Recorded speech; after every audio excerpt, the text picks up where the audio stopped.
ang nilindol ngayong araw. Magnitude 7.4 ang pagginig. Hindi na bababa sa 6 ang nasawi sa ngayon, maraming bahay at infrastruktura rin. Naramdaman na nga sa Sarangani, General Santos at ilang karatig na probinsya ang magnitude 6.8 na lindol.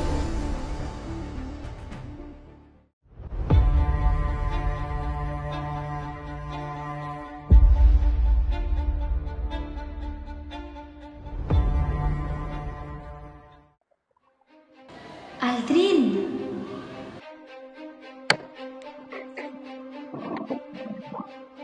Lumilindol!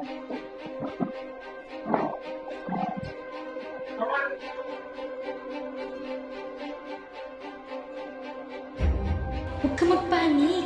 Alalahanin mo ang naituro noong high school at CWATS tungkol sa kung anong gagawin kapag may lindol.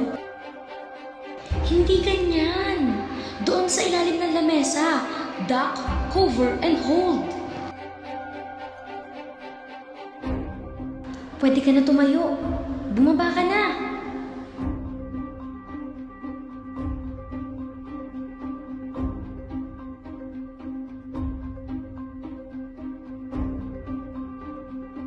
Hep hep, hindi dyan. Doon sa kabila.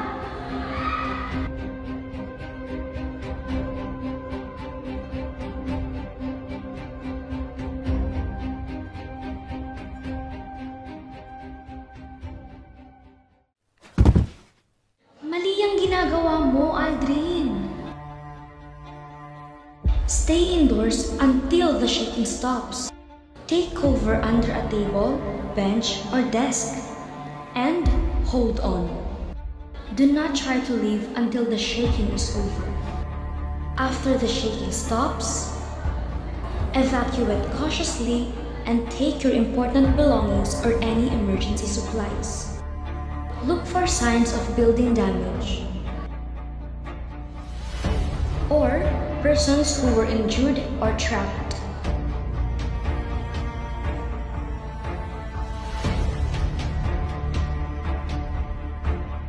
Watch for falling objects as you leave the building.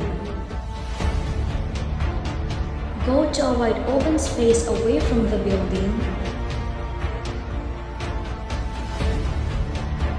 Check yourself for possible injuries and your important belongings you brought with you. Wait for further announcements until the vicinity is safe. And last but not the least, don't hesitate to contact the National Emergency Hotline 911 if you needed professional help. O ngayon, Aldrin, alam mo na kung anong gagawin in case lumindol, ha? Tandaan mo lahat ng sinabi ko, okay?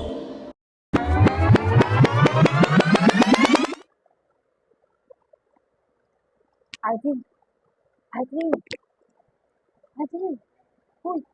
Gising mo! Ha? Tara na, may klase pa kay ma'am. Tutulog ka na naman. Tara na, tara na. Tara na.